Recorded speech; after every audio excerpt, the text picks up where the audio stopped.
Oh, I love that. What's opera doc art behind you? Thank you for your time and chatting with me. I'm so excited to have this conversation with you. I have, you know, you're kind of like my my Moby Dick. I've always been trying to connect with you through a couple different ways, and I had on Dan Romanelli last year, and he goes, Oh my God. yes, he goes, oh, you know who you need to talk to? Okay. You. Yeah, Dan Romanelli was our fairy godfather. He was the one who started this after I had the idea and pitched it to him, he was the one that came forth with all of the Warner Brothers support, which absolutely got us going. So there would not have been any Bugs Bunny on Broadway, which was our first show, or Bugs Bunny at the Symphony without Dan Romanelli. Wow, I love that. I mean, his legacy just, piles on and piles on, and everything that he's touched within the franchise just shines and has a legacy to it and continues to this day. And I just love talking to him about it. Well, and it's so funny because when we first went there to pitch the meeting for this concert project, there were only four people who worked in, back then it was called LCA, Licensing Corporation of America, and it was Dan and three other people, and they all shared one secretary whose name was Blossom. Now no one's called secretaries anymore, but she was really a secretary. I mean, she'd been around since the Warner Brothers themselves, and so Wow. it's gone from basically four people to 10,000 employees just in the licensing area, and now they call it That's insane. Warner Brothers Consumer Products, as well as Global Featured Entertainment. So it's just gigantic, and he started all of that. He did. What a legacy that he's lived and contributed to the art of animation and continuing the legacy of Carl Starling, which is what we're here to talk about. Right. Let's get started. We're starting the Year of the Rabbit off with a bang as Bugs Bunny at the Symphony makes his Las Vegas debut this weekend, and I'm here with its creator and conductor, George Daugherty, to talk about the legacy of Carl Starling and his work that brought these vintage cartoons to life. So, of course, you realize this means podcast. Are you ready, eager young space cadets?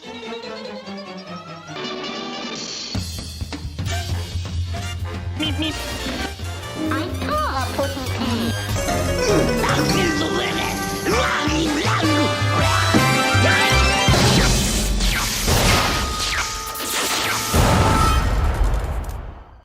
Where's the kaboom? There was supposed to be an earth-shattering kaboom. Hello and welcome to Of Course You Realize This Means podcast. I'm your host, Jonathan Graves, and with me today, it is an honor and privilege to have on conductor and creator and director, George Daugherty. And just talking about the legacy of music within Looney Tunes is such a near and dear topic to me, and I know him as well, and I just can't wait to dive in. So, George, how are you doing? And congratulations on 33 years of Bugs Bunny at the Symphony. Yes, and we're actually nearing 34, which is crazy. Yeah, it's been quite an incredible, wild roller coaster ride, and when I thought up this project in 1989, wow, I thought I would do it for a couple of years and then return to my ultra serious ballet and opera conducting career in Europe that I had been doing and with symphony orchestras all over the place here in the US. But here we are in 2023, and we're about to launch another gigantic now international tour, as well as our performances this coming weekend in Las Vegas, which are all but sold out at this moment. So Adele is not the only one who is having a sold out residency in Las Vegas right now. Bugs Bunny is too. And he joins good company with Elvis, having his Elvis, in Las Vegas. And, right. That's a really cool thing to bring to Looney Tunes and continuing the legacy of traveling with these iconic pieces of music that people know because they watch the cartoons and they grew up with them. What's it like going from, city to city, but also internationally, and seeing the reactions from fans whenever you play these songs? Right behind you right now, I can see the Hollywood Bowl. Yes. And I know, I know where this comes from. Is that from Tom and Jerry at the Hollywood Bowl? This is from Long-Haired Hair. Oh, Long-Haired Hair, Yes. of course. Well, they all take place in the Hollywood Bowl. Yes. And Long-Haired Hair is currently part of our a part of our repertoire. This is a beautiful still that you have of it. It goes by really quick in the cartoon, so It does. that's with your magnificent head in the way. I didn't quite recognize which cartoon it was from because the Hollywood Bowl appears so many times. But we've done the concert, 22 times at the Hollywood Bowl with the Los Angeles Philharmonic over the years, and of course we've done it from every place, from virtually every medium and American symphony orchestra and Canadian symphony orchestra. We've played there multiple times. 8 sold out shows with the New York Philharmonic, Boston Pops, Philadelphia Orchestra, San Francisco Symphony, and then all over the world, the Sydney Opera House over and over again. We're going back to Australia this spring, the Royal Festival Hall in London with the Royal Festival. Wow. The Royal Philharmonic Orchestra, the RPO, 10 sold out performances in the Kremlin Palace, The in Kremlin. Moscow, which has a capacity of about 5,000 people per concert. So that was like 50,000 people that saw it in Moscow, and we went to Moscow right when it was reopening, right after the wall came down. Oh, wow. So it was crazy.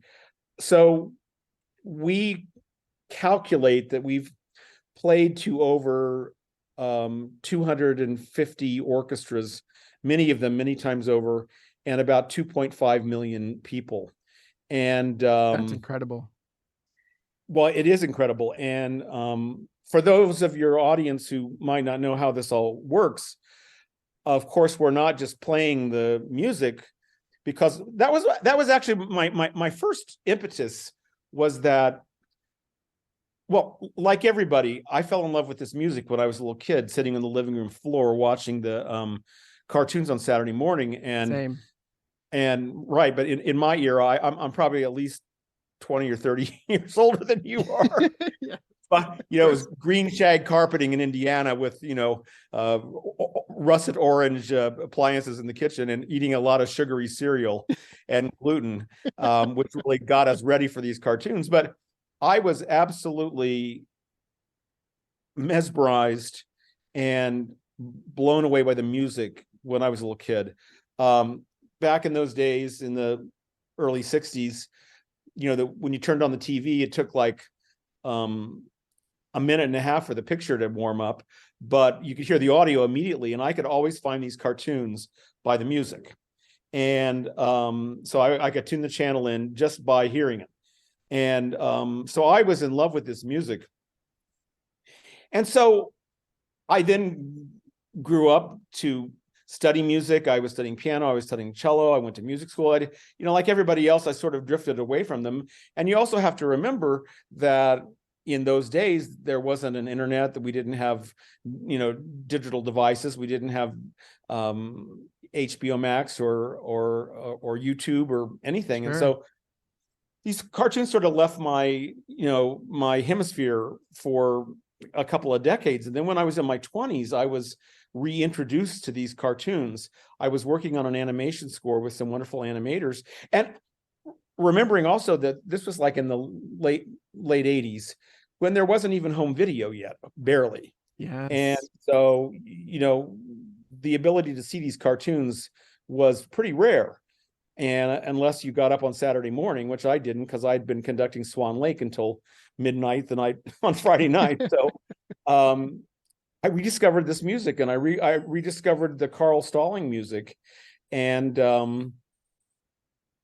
I was just absolutely mesmerized again. And I decided I had to conduct this music. And this clock is really making a lot of noise, isn't it? So it's okay. It's a little chime in the background. I like it. I could turn it off if you want. But anyway, I completely fell in love with Carl Stalling again, and then made the discovery, of course, that Milt Franklyn was an equal partner in many ways, because he really took over at a certain point when Carl retired. And so he did a lot of the things that I always just sort of attributed to Carl Stalling. So, because like Milt Franklyn did, What's Opera, Doc? Be very quiet. I'm hunting rabbits. Yes. And not Carl Stalling. And so I decided that I had to conduct this music, but I very quickly realized that you had to see the cartoons while you hear the music. You can't just hear the music. Mm-hmm. As masterful and such a genius as Carl Stalling was, so much of his genius was the way the music works with the animation, as you well know already. And so it became clear to me, if I'm going to do this in concert, we have to show the cartoons. So that was a very long preamble to get to where I was going to tell your audience that when you come to see this concert, you see a big screen above the orchestra, and you actually see all the cartoons while the orchestra plays the music, the original Carl Stalling and Milt Franklyn scores live. Wonderful. The voices and the sound effects are still on the original cartoon. So they're, we're racing to keep up with the whole thing for 2 hours and 15 minutes. But that's the genius of this material. And it was the genius of Stalling's compositional skills. And also when you add into it Treg Brown, yes, who did the sound effects, then of course you add into it what every director brought to it, whether it was Chuck Jones or Friz Freleng or Bob Clampett or Robert McKimson or Tex Avery, the whole gang. It was a dream team that they had back then. Absolutely. And they made things of such brilliance that that's why we're still selling out concerts all over the world with this material. That's a wonderful segue into doing a deep dive into the history, but also, the parts of it that we can dissect and the parts that excite you as a composer and a conductor yourself. So Milt Franklyn and Carl Stalling, who you mentioned, alongside the resident WB orchestra that composed hundreds of film scores, brought to life what we know as Merrie Melodies and the Looney Tunes, giving operatic grandeur to the feel of those cartoons. Looney Tunes wouldn't feel the same without it. Where does the magic come from? Is it in the sheet music, or was it in the nature of the work that lent itself to pairing so well with that orchestral sound? Well, the magic comes from, I think, more than a couple. It comes from a number of areas. Because, first of all, for the animated shorts, Warner Brothers was the only studio, pretty much. Disney did for a little while, but didn't last very long at all. Yeah. Warner Brothers was the only studio that used the full Warner Brothers Symphony for all of the Merrie Melodies and the Looney Tunes. So the orchestra that was recording these scores was the same orchestra that was recording Casablanca and the Maltese Falcon and Voyager and all the other, the gigantic, huge Warner Brothers epics that were being produced then. Mm-hmm. And so part of the magic was in this huge orchestra. So when we have 80 musicians on stage, that's the way it was done back then. And it was done that way for over, I forget the exact number, but it's about 800. It's about 800 cartoons. Wow. And every one of them had an absolutely separate and totally distinct musical score. They didn't recycle anything. They didn't chop up their scores and create new scores. Every single score was composed and was created for that cartoon. So you can really trace sort of the entire history of musical performance in America by listening to, the cartoons from, around a little before 1930 to all the way to when they stopped doing them in, the early 60s. Yeah. I love that uniqueness. I love that you can turn Yeah. on a Looney Tune cartoon and like it sound incredibly different than everything else in the catalog that you might run across. And I think it just adds to the complexity and the brilliance of those composers and those teams back then. You were mentioning Right. like Chuck Jones, and he had his own team, and you actually got to work with him a little bit before his passing. A lot. I got to work with him a lot. Wow. I worked with Chuck for 10 years, or about before he passed away. He was really on the scene with us. I actually got to score 3 cartoons that he animated in the late 90s. That he came back to Warner Brothers and did a few new cartoons. So I did One Froggy Evening, Superior Duck, and I can't remember. From Here to Eternity? No, it was Wile E. Coyote. Oh, Chariots of Fur. Chariots of Fur. Yes. And, but he would come to our concerts and he would sit on stage with us and with the orchestra and me on, in performances. And he would always say, this is so fantastic because previous to this, I was the only one who ever got to hear it like this, because he would be the only one on the sound stage in the recording stage when the orchestra and Carl Stalling or Milt Franklyn were recording the scores. It was just the director who was there. So Chuck, and I suppose Tread Brown was there probably too, and some other people from the unit. But I mean, it was a very tiny audience. And I often, marvel and consider myself so lucky because Carl Stalling only got to conduct his cartoons one time. He only got to conduct Rabbit of Seville one time, Long-Haired Hare one time. Milt Franklyn only got to conduct What's Opera Doc one time. I've done them thousands of times by this time. And that I feel so lucky to be so intimately acquainted with the music.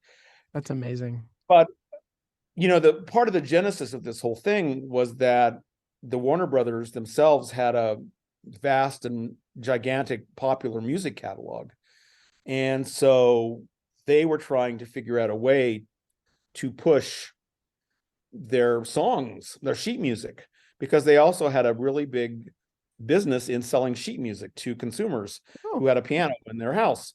And so when you hear, We're in the Money or Hello, My Baby, or, all of those songs, those were all from the Warner Brothers catalog. And so these cartoons were originally sort of a MTV, very primitively. They really were sort of a commercial venture to push the songs. Then Carl Stalling started sneaking in more and more classical music. So, in the Tex Avery cartoons, you don't see so much there are little classical references, but there aren't these huge epic things. Right. But really with, Bob Clampett, with Friz Freleng, Corny Concerto, with Rhapsody Rabbit. Corny Concerto was Clampett, Rhapsody Rabbit was Freleng, and then Chuck got in on it with so many.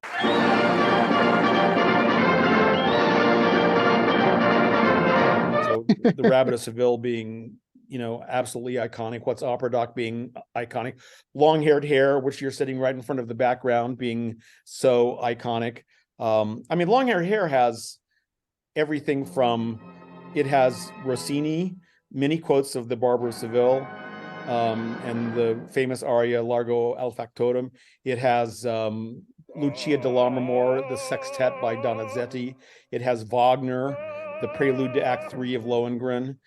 It has a totally obscure piece of music that really hasn't hardly been heard anywhere, called the overture to the beautiful Galatea by Von Suppé. It's just filled with stuff. So in the first 20 minutes of our concert, in addition to Carl Stalling, you hear Wagner, Tchaikovsky, Franz Liszt, Smetana, Von Suppé, Donizetti, Rossini, on and on and on and on. And the magic is where Carl Stalling, especially when he started, was able to morph from his own music into these great classical pieces, then come back out of them. But yet, when you listen to the Rabbit of Seville is a totally Rossini-esque size orchestra. He would keep to the original musical qualities of the music that he was parodying. Mm-hmm. Parodying. Yeah. Yeah.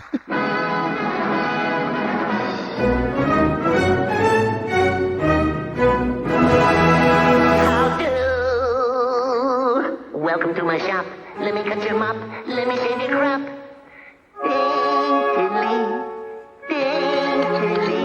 It's very accurate musically. Milt Franklyn did the same thing with What's Opera Doc. It's a Wagnerian size orchestra. And it's really funny. Chuck Jones was such an expert on music, and he was a huge fan of opera and such a huge fan of classical music that he had written out on a piece of animation paper with an animation pencil the exact order of the music that he wanted in What's Opera Doc. Wow. And it starts with the which are the Flying Dutchman.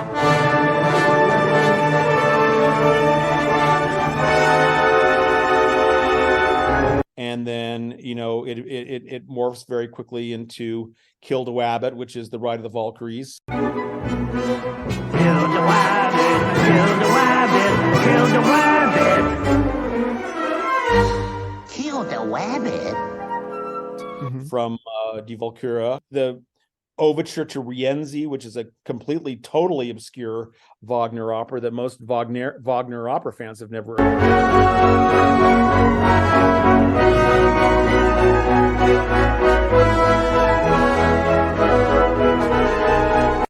So it's just a masterpiece, and it really is. The musical score came down exactly like Chuck had written out in Crayon. That's how organized they were. And the first thing that would happen was that they would all get together. So, let's say for Rabbit of Seville, Carl Stalling, Chuck Jones, Carl Stalling, Craig Brown, the sound effects guy, they would all get together and they would plot out the cartoon on a piece of musical staff paper. So the very first incarnation of any Looney Tune or any Merrie Melodies cartoon was actually was a musical sheet that it had measures and counts. Wow. And everything was created rhythmically around what that was going to be. You can tell. It's called a bar sheet, and we have a bunch of them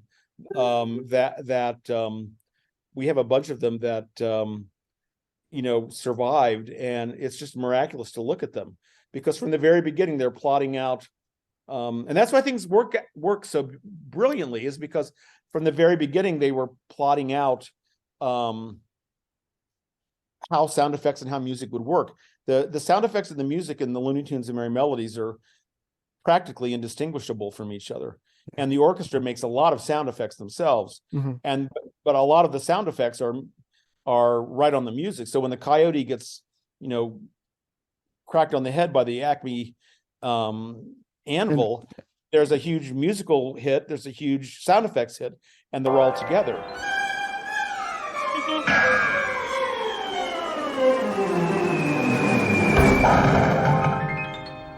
So their pre-planning and their pre-production, their coordination was where so much of the magic occurred.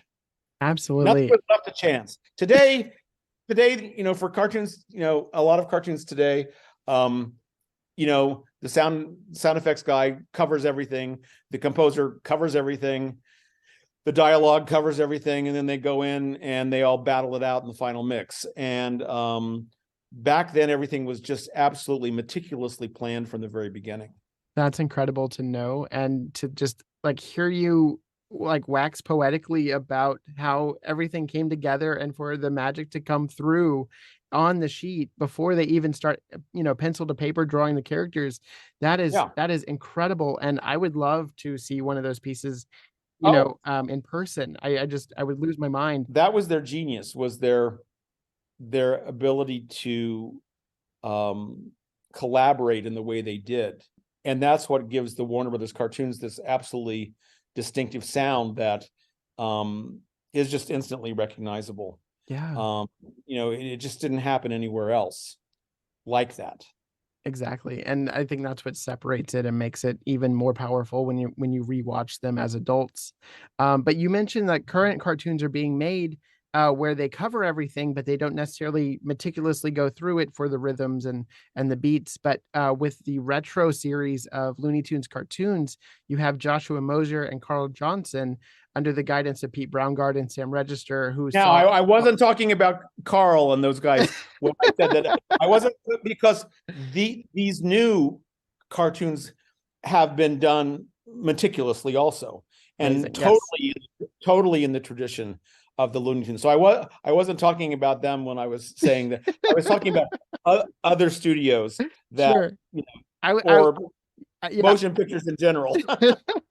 I wasn't throwing them under the bus at all. I love their work, and I was also going to mention that you have also conducted their scores in your show. We have two of them in the concert right now, two of Carl Johnson's. Amazing.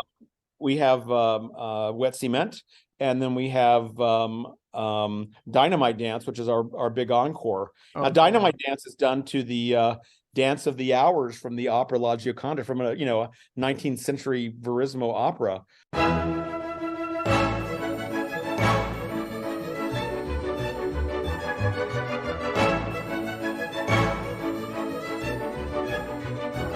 Also, one other person who deserves a lot of credit is Christopher Leonards, who scored the 3D Looney Tunes. But we have Fur Flying, Coyote Falls, and I forget what the third one is. I'll think of it in a minute. But anyway, he's also done an amazing job of following the traditions. I love that. And you're just adding to the legacy through, this show. And I love that you're bringing it to a new audience in Vegas. And I just wanted to, thank you for putting it out there and continuing on the legacy. And it's, important that these cartoons are shown in this way, because they were originally in theaters and we're not getting that, currently. And it's magical to watch them with an audience. And I love the fact that you have to remember going. You have to remember that there were 4 very distinct components to every soundtrack. So music, dialogue, there was a sound effect, music, dialogue, sound effects, and then audience. The audience is the 4th component of this of the soundscape. Yes. And it suddenly all makes sense when you hear it with an audience of 2,000 or 3,000 people, because we all have to remember that these cartoons were shown in movie theaters first before they were ever seen on television. So they were timed for a live audience. They were timed for audience reaction. They were timed for applause. They were timed for laughter. They were timed for all of that. And it just totally makes sense when you finally hear it with a live audience, because you can see that those little pauses that, were once there, that, they weren't irritating, but they were there, suddenly are filled up by what they were intended to be filled up with, which is audience reaction. Yeah. And one of the other things that's so amazing about, when we first started this concert, you were talking about Dan Romanelli a little bit ago in our pre-pro. Friend of the podcast, Dan Romanelli. Right. And I mean, Dan is our hero, because if it wasn't for Dan Romanelli, we would not have, we never would have started this project. He believed in this from the very beginning, but we only had like 3 cartoons done for the very first version of this concert, because back in 1989, it's before there were Macs. It was before there was programs like Finale or Sibelius or any of the great audio programs that exist now. We had to actually separate the music away from the dialogue and the sound effects. all that Warner Brothers had archived were the original single. It was called single stripe mag. It was or 35 millimeter single stripe mono compilation of music, sound effects, and voice. There were no separations at all. So we had to physically separate out the music away from the dialogue and the sound effects so we could actually play them in concert. Because you can't have the orchestra playing the scores if you still have the music on the original tracks. And that was very laborious back in 1989. It took us forever to do that. And also most of the scores had not been saved. Really? And especially the great ones. What's Opera Doc had not been saved. Rabbit of Seville had not been saved. Long-Haired Hare had not been saved. The only ones that really had been saved that we do were Baton Bunny had been saved for some reason. High Note had been saved, and that was it. Everything else, everything else, we had about 16 people sitting with headphones transcribing note by note the original scoring. Wow. And that is insane. So when we first started, we only had 3 cartoons. We had Baton Bunny, Rabbit of Seville. We had 4. Baton Bunny, Rabbit of Seville, What's Opera Doc, and High Note. That's all. That's what we had. And we filled the rest of the concert in with sympathetic music, sympathetic concert music. So, we did a lot of Wagner. We did the Ride of the Valkyries. We did all that stuff. We did all the music that was in the cartoons, and then we would do the 4 cartoons. Technology got a lot better and quicker with every passing year. And now we have 28 cartoons prepared for live performance. So we laughingly and jokingly refer to ourselves as the only cartoon repertory company in the world. We can constantly switch up the cartoons and do slightly. We always do What's Opera Doc. We always do Rabbit of Seville. We always do Baton Bunny. Because the audiences would riot if we didn't. And people are singing along. People are shouting out the lines. I love that. I love the title of your podcast because I know exactly where it comes from. Exactly in the moment of Long-Haired Hare. Of course, this means war. Yes. And the audience always cheers at that moment. So as fans, do we have to thank you for the whole restoration movement of Looney Tunes getting these restored versions on DVD and the retiming of everything and the music being added back? Did you start that whole thing for the Warner Brothers to see that there's actual value in doing that? Contrary to what you might think, I'm a very modest person. And there were a lot of people who were behind the movement to give Carl Stalling and Milt Franklyn and the same year we did the very first performances of Bugs Bunny on Broadway. Our original show was called Bugs Bunny on Broadway. Originally it was going to be called Bugs Bunny in Concert. Okay. And then we ended up going to Broadway. And this is how crazy it was. We had done Warner Brothers wanted to see how it was all going to work. First of all, we were the first film and orchestra live concert in history. We were the first thing. And orchestras in 1989 thought we were nuts.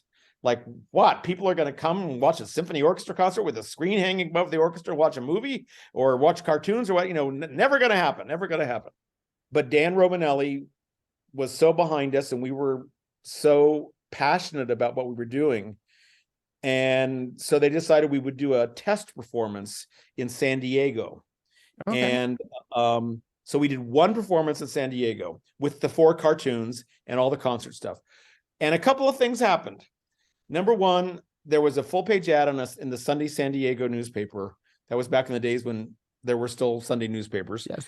And the show sold out in a matter of hours, like 3,000 tickets in a matter of hours. So this was the first hint that we have something here. Secondly, when we saw the audience on the one test performance, it was almost 100% adults. Wow. Barely a kid. I mean, our concert is very multi-generational. It's great for kids. It's great for families. It's great for we get grandparents, their kids, and their kids. But this is not a kids show, and as you well know, the Looney Tunes are not for kids, right? Specifically, they were for everybody. And McKimson has been quoted many times saying they are for adults usually, but they work for everybody. And Chuck Jones also. Mm-hmm. Chuck was the one that would say, "I didn't make these for kids." But the very funny thing was that from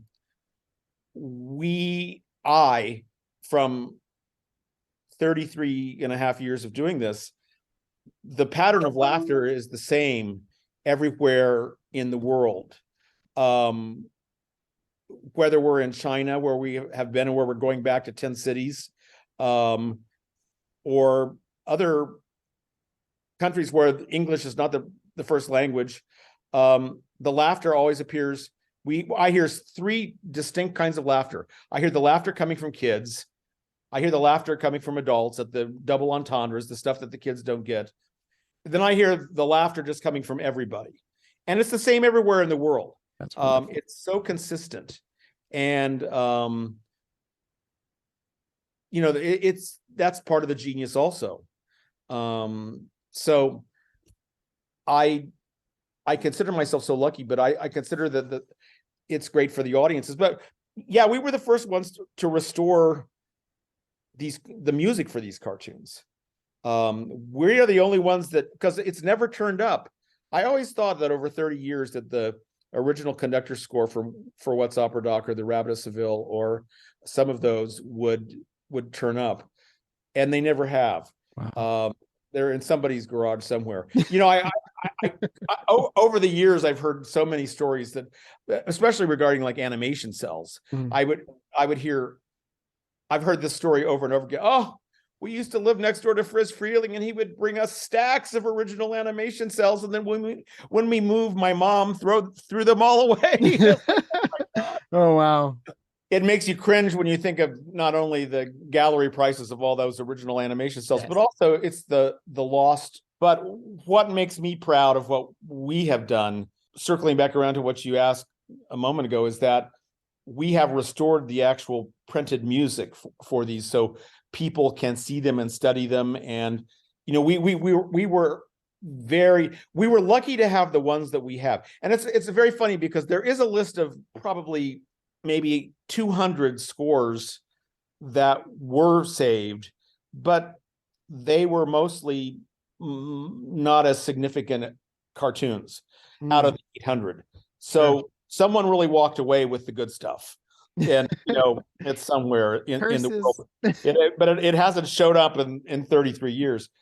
But by looking at what he did for other cartoons, even if they weren't perfect for our concert, we were able to figure out how he did things. The whole invention of the click track system. What's that? If you could explain to the listeners. Well, okay, so to this day,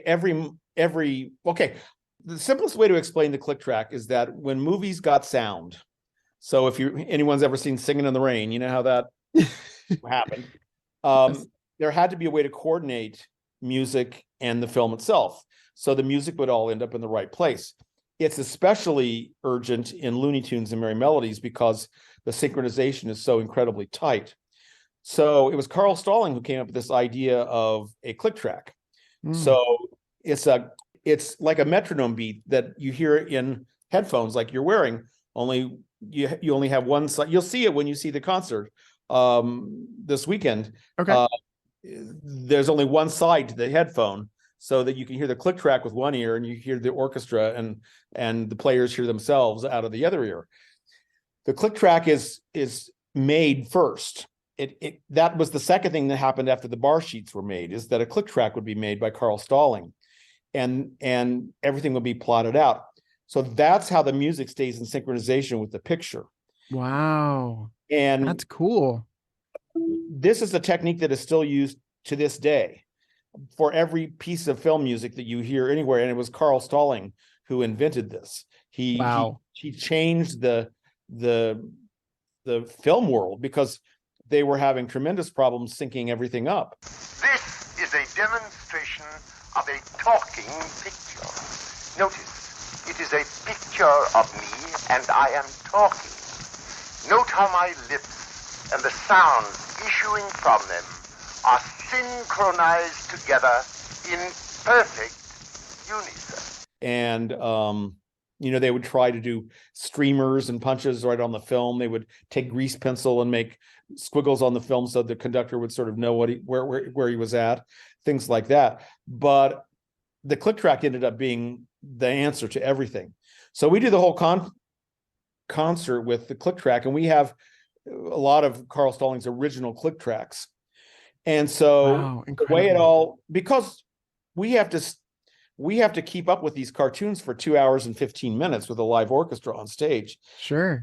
And people like you and other fans and other experts who know these cartoons so well would know in a second if we weren't together with the sound effects and the dialogue. And of course, the dialogue, I haven't said anything about either Mel Blanc or Arthur Q. Bryant, but and so many people don't know that, Mel Blanc never did Elmer Fudd except for a very, very few times at the very end of his career. But Elmer Fudd was done by a incredible old character actor named Arthur Q. Bryant. And Arthur Q. Bryant had like the worst agent in Hollywood. So Arthur Q. Bryant never got a screen credit once ever. And Mel Blanc got a screen credit on cartoons where he didn't even speak. But Mel Blanc was a genius. I mean, they call him the man of 1,000 voices, but he was really the man of 999 because it was Arthur Q. Bryant that did Elmer Fudd. So when they're singing the love duet in What's Opera Doc, "Rejoin my love," it's right after Bugs comes down on this horse, which is right behind me. They were actually, it was two pot-bellied 58-year-old men singing Wagner to each other in a recording studio. They were actually singing together. That's another thing that makes it so magic is the voices. And the female voices were mostly done by B. Benaderet and the great June Foray. June Foray was a really good friend of ours and appeared on stage with us many times. And of course, away from Warner Brothers, she also did Rocky and Natasha, and she was just an icon also.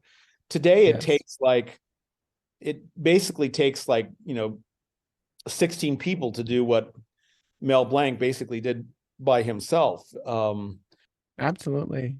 And one of the other things that I really love about the whole thing is that Jack Warner had, one of these cartoons done for a kind of low budget. I mean, they didn't have, there's a hysterically famous story about Chuck Jones, who wanted more production money and more stuff for What's Opera Doc. So for like an entire year before, he did a little bit less on every other cartoon. So he would have a sort of a war chest built up that he could use on What's Opera Doc. And, wow.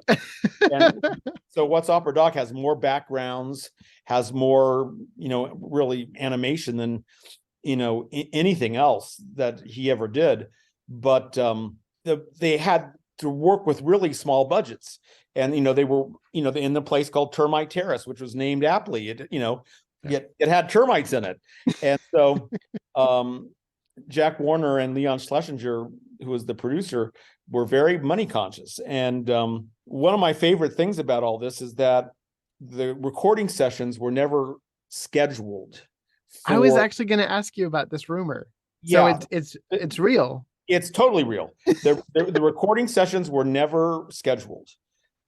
They would suddenly have 15 minutes at the end of a Casablanca session or another session, and the phone would ring, and Carl Stalling and Milt Franklyn and everyone. Yes, they would come running across the lot with music flying, and they'd throw it down, and the musicians would record these scores very, very quickly. And I think that is what gives the original recordings this sort of very effective sound of sort of abject terror, because the musicians were literally like hanging on to their seats Yeah. to play all this stuff. It speeds by too. Like it has a rhythm, but it's also, like, let's get these sounds in and get out as quick as they didn't have possible. much time. And, they actually recorded them in cues. So let's just take Long-Haired Hair, for example. It has about 7 different cues. It's divided up into 7 different parts. And they would just record one part at a time, rehearse, record. And then move on to part 2, rehearse, record, move on to part 3, etc. Our orchestras for the concert don't have that luxury. They have to play everything from beginning to end in one fell swoop, and they do 17 or 18 of them in one night. So it's a lot. It's a real workout. We always say that there's no slow movements in Looney Tunes, which there aren't. So but that was another thing that was just, there was a real edginess to the original recordings that I think came from just having to like hold on to your seats and play it quickly. Yeah. And you have to remember that there were more symphony orchestras in Hollywood in the 1930s and 40s than in any other city in the world, because every single studio had their own full-time orchestra and of 70, 80 musicians. And they did not overlap. So the MGM Orchestra was the MGM Orchestra, Paramount Orchestra, Universal Orchestra, 20th Century Fox Orchestra, which was legendary. The concertmaster of the 20th Century Fox Orchestra was the great conductor Leonard Slatkin, who is one of the greatest conductors today. It was his father, Felix Slatkin, and his mother was the principal cellist at Warner Brothers. She was the first female principal musician in any Hollywood orchestra. So the level of musicians in Hollywood at this time were stupendous, because so many of them had come from Europe to escape World War II. And so the playing was just unbelievable back then. And, you just hear things that you just don't hear, attention to detail that you don't. So all the detail was lavished on the live action films. But the cartoons had to be done very quickly, but still there was an overflow from what they already knew and what they did for all these other films that, they used in the cartoons. So they were really raring to go always. So according to Mel, he said that it took them about 8 months to, a full year to get one of these cartoons completely done, from, the story process to the animation and getting it out in theaters. And Carl Stalling conducted the orchestra and put the music to the visuals in a week. So like that's just an insane workflow that I just can't wrap my head around. But it's phenomenal. I love it. Well, you also have to remember that, as you were saying earlier on, every director had his own animation unit. Yeah. So at one time there was a time where there were 5 directors there all at the same time. So there was a time when Chuck, Frizz, Robert McKimson, Bob Clampett, Tex Avery, when they were all there at the same time. So there would be 5 different cartoons in process. And even though it took a year for one cartoon, even Chuck would be working on maybe 4 cartoons a year. So they were everything was staggered. Okay. So when they were finishing up one, they'd already started another, and there were a couple others in the middle. So, but they had their own animation units, their own animators, their own ink and painters. But Carl Stalling was doing the music for everything. Yeah. So, he was legendary in his ability to compose quickly. And so was Milt Franklyn. Milt Franklyn is nothing, I've come to really, Carl gets so much of the credit, and justifiably so. I mean, he invented the whole genre of animation music. But Milt Franklyn, for a lot of Carl Stalling cartoons, was the orchestrator. And so they were working together on a lot of stuff.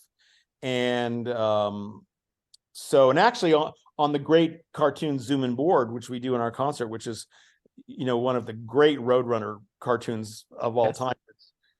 I mean, from the musical aspect, it's my favorite Roadrunner cartoon. That and There They Go, Go, Go. They're both sort of equal in their brilliance of musicality. But they both got credit together on Zoom and Board. So that's music by Carl Stalling and Milt Franklyn.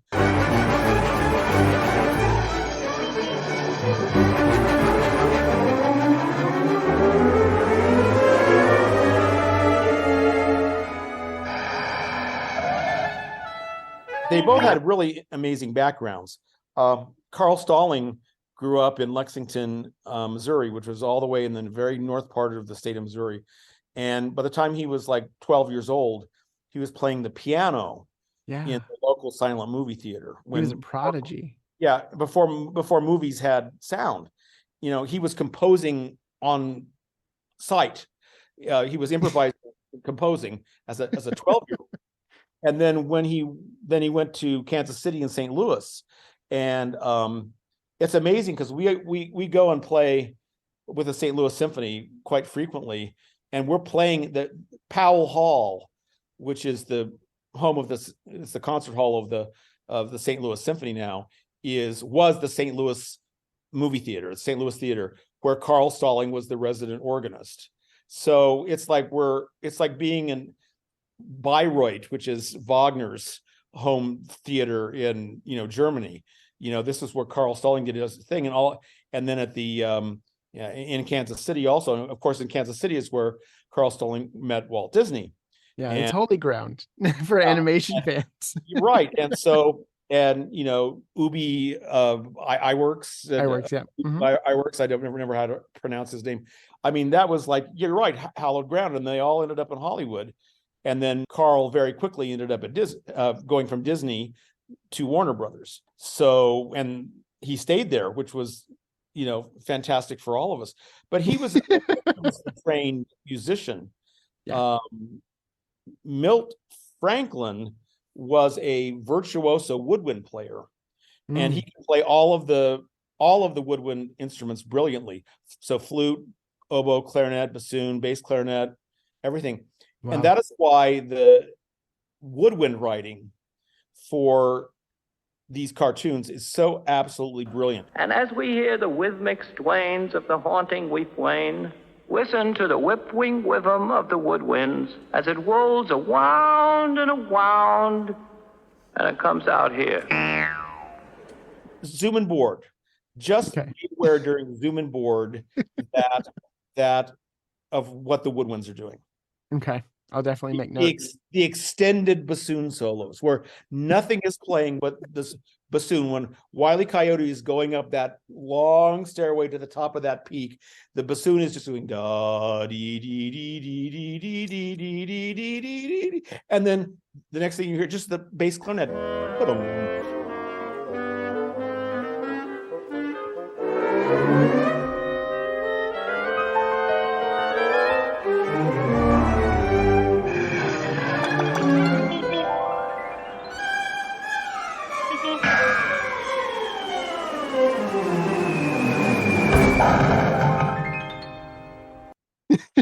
Brilliant for the entire section.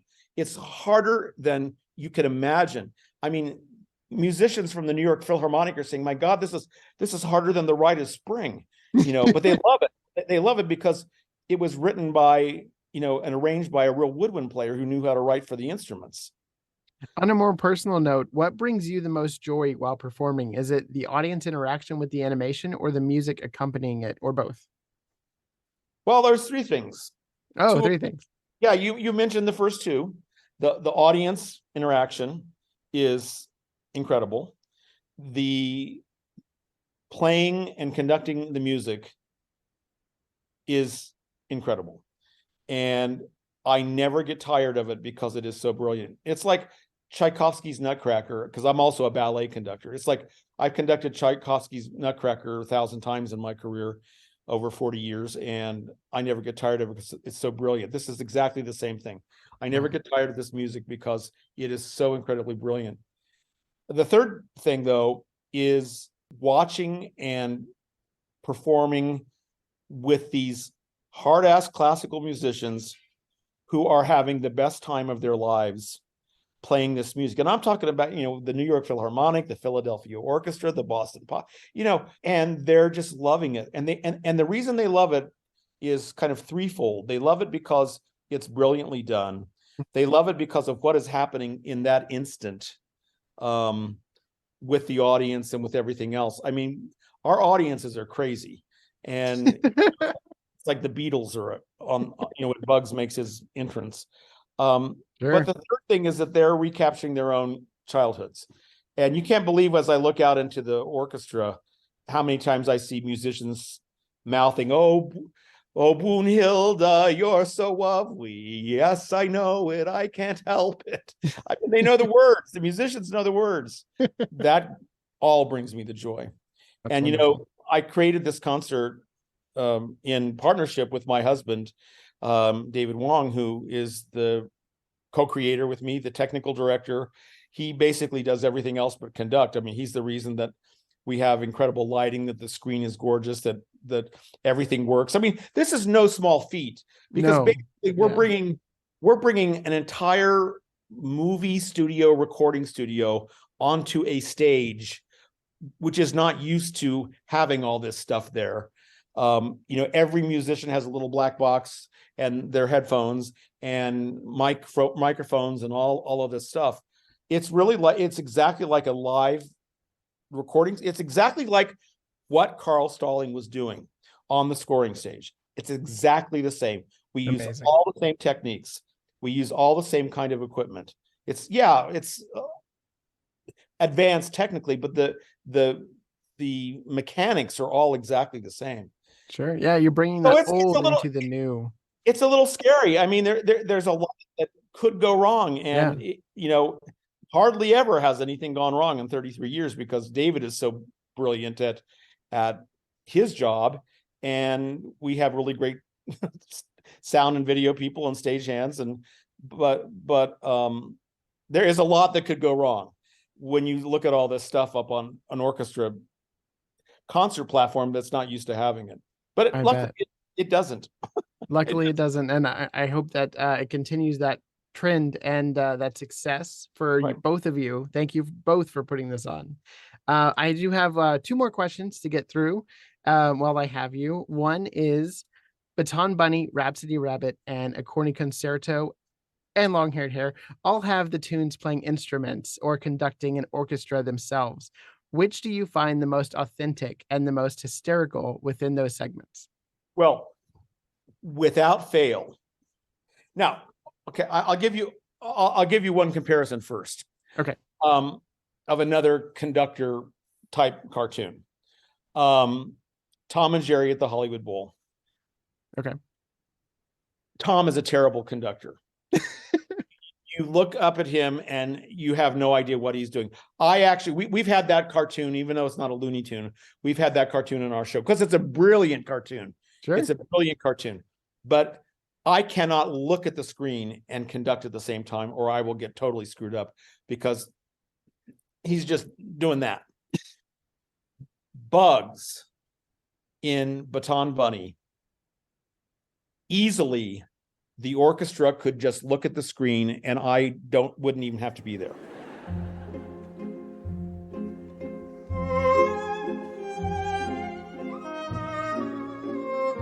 Wow. All of Bugs's conducting patterns, 3, 4, 1, everything. It's perfect. Chuck learned conductor's patterns and conductor's rhythm, conductor's technique, and Bugs. You'll see. Look at me and look at Bugs. We're doing the same exact thing. So without fail, Bugs' conducting in Baton Bunny could lead any orchestra in the world. It is perfect. I love that. In Long-Haired Hare, of course, we get ha, ha, ha. So, that's not quite, perfect technique, but it is perfect for the cartoon. The octave range is just adding to it. That all the way down. But it's become a real thing when we go to the Philadelphia Orchestra. And we've done this a lot with the Philadelphia Orchestra, and we actually toured with them last summer to the Vail Music Festival of Vail, Colorado, because Bugs is playing Leopold Stokowski. Leopold! Leopold!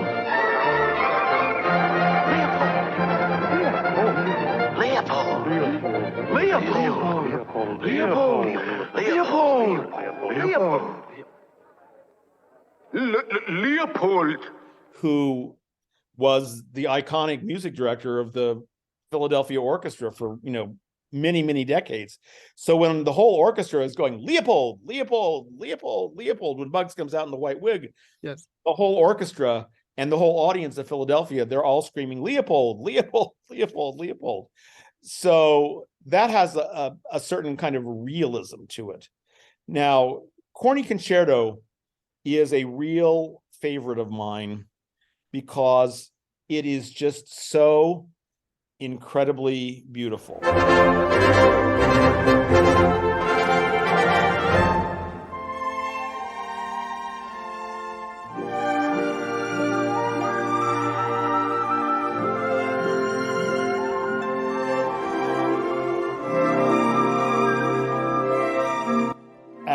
As you, I'm sure, know, it was sort of a parody and a takeoff of Fantasia. yes, So all of the backgrounds are this, florid, gorgeous. The trees are moving with the music, and the gorgeous floral backgrounds, and the way that Carl Stalling treated Johann Strauss's music is just amazing. It is so authentic. It is so real. It is just a total delight to do it. And as the clock is dinging behind me, and it's just perfect.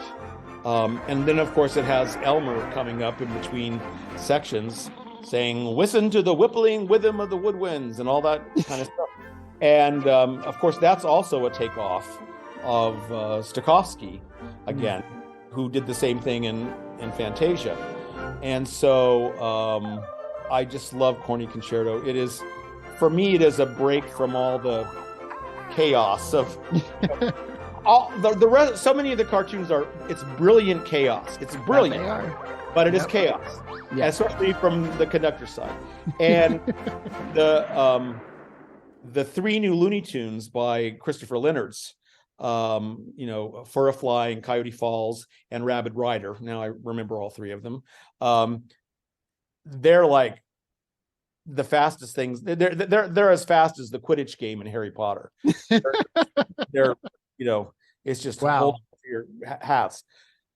So Corny Concerto just gives me the moment to just breathe, and it is just so gorgeous. Rhapsody Rabbit is very fun. We're not doing Rhapsody Rabbit at the moment because it's currently rotated out because we keep rotating everything. Rhapsody Rabbit is brilliant because of a couple of reasons. Number one, normally the music was recorded by Carl Stalling after the cartoon was animated. So it was post-scoring, what we call post-scoring, after the physical production. And that's how most movies are done. Mm-hmm. With Rhapsody Rabbit, the track was laid down first.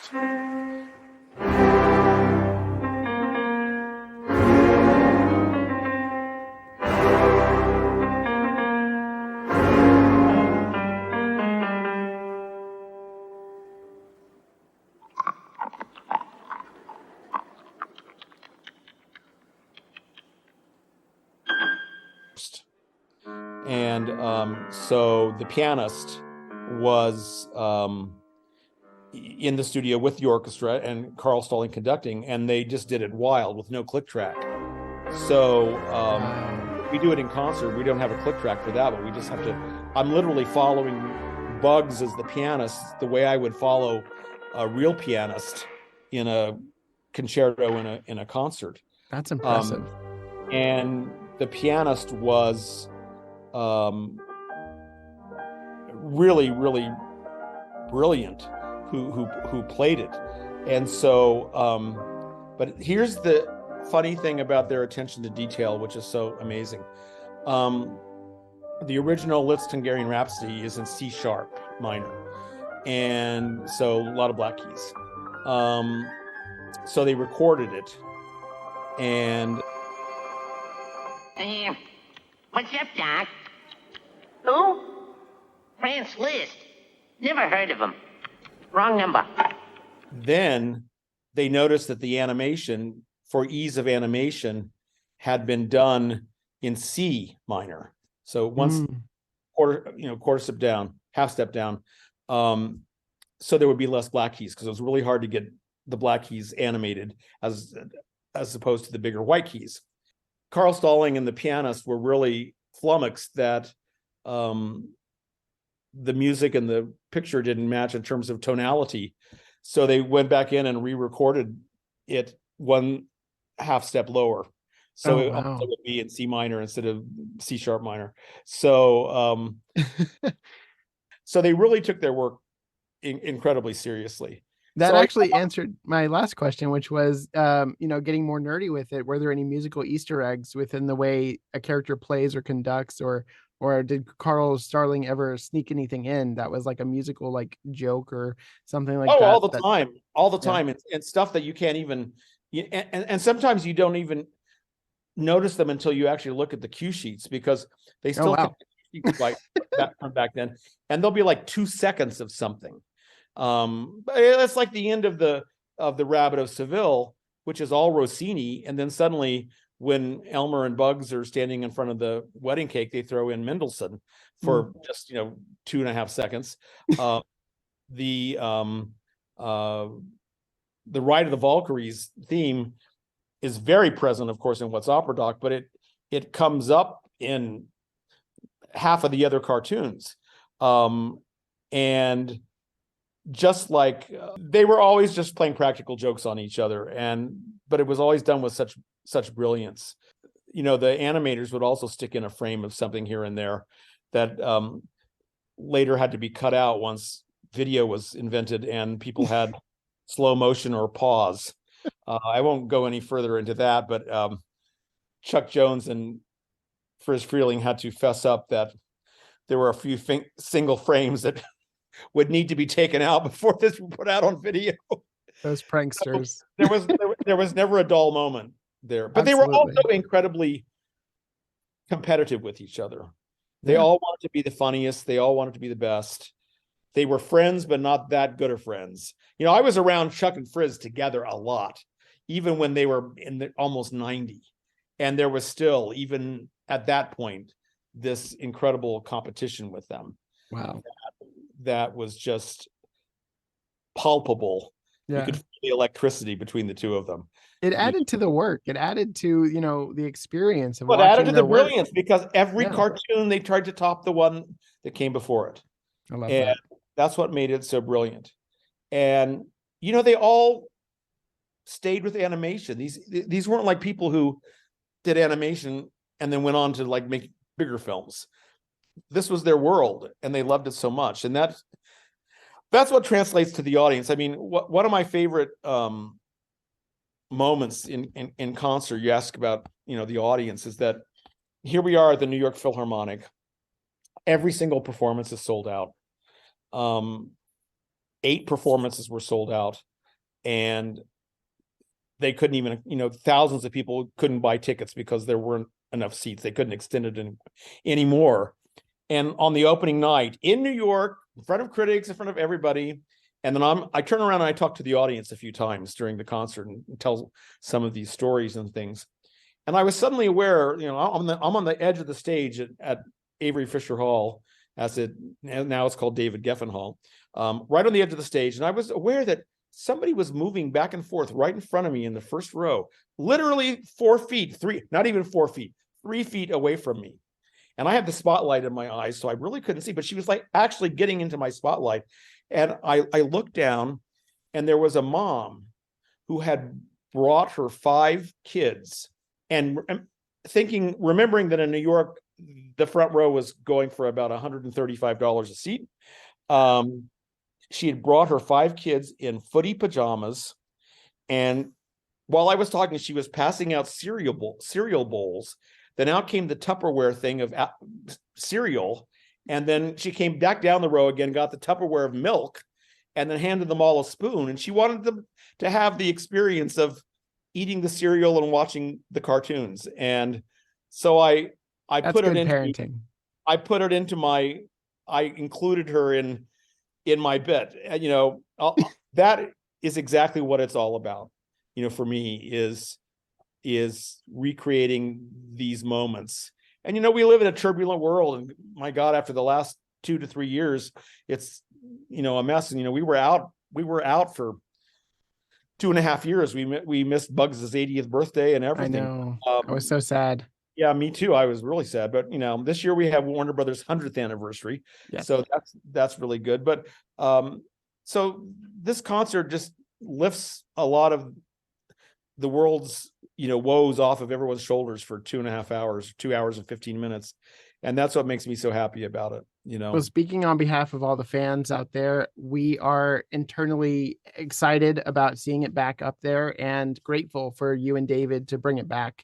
And, I can't wait to see it. And I know people can buy tickets over at the Smith Center currently. And if there are tour dates or anything that comes up, I'll gladly share them on the Instagram. We have an amazing year coming up. First of all, if you want to get tickets for this week, just Google Bugs Bunny at the Symphony Las Vegas Philharmonic, and that will take your audience right to the.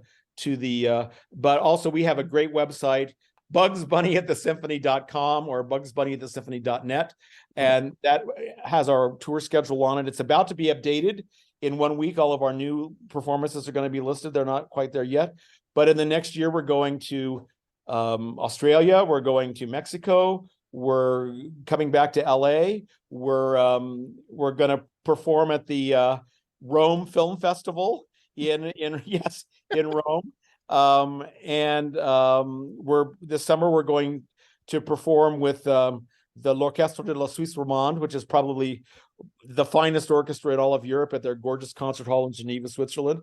So, when this all really comes together is that when we combine great cartoons with these world-class venues, and that's when it really, really works. Because it's, as someone has said, it's the best of highbrow, meaning lowbrow, but it's hard to tell which is the lowbrow and which is actually the highbrow. But we're grateful to you because you really keep it alive too, and that's what we all have to do. And now kids don't see it on TV anymore. So the cool thing is that so many of the kids that come with their parents and their grandparents and everybody else have never seen these cartoons before. When we first started 33 years ago, it was still on Saturday morning. It was still on every afternoon. Now it's not. So we're introducing, these whole new generations to these cartoons for the very first time. And these kids just love it. And their parents love it. Their grandparents love it. I'm sure we have some of their great grandparents there. And the cross-generational, entertainment. It's totally multi-generational. And that's what Chuck wanted. That's what Frizz wanted, Bob Clampett, Robert McKimson, Tex Avery. That's what they all wanted. They were making these for everybody. And that's what we do. I love that. Arthur Davis as well. And, yes, absolutely. Everybody. So thank you again for your time and talking with us and, getting deep and nerdy into the music aspect of these cartoons, which I love so much. And as always, that's not all, folks. And find your tickets now because I'm sure it's going to sell out before you can say, "What's up, Doc?"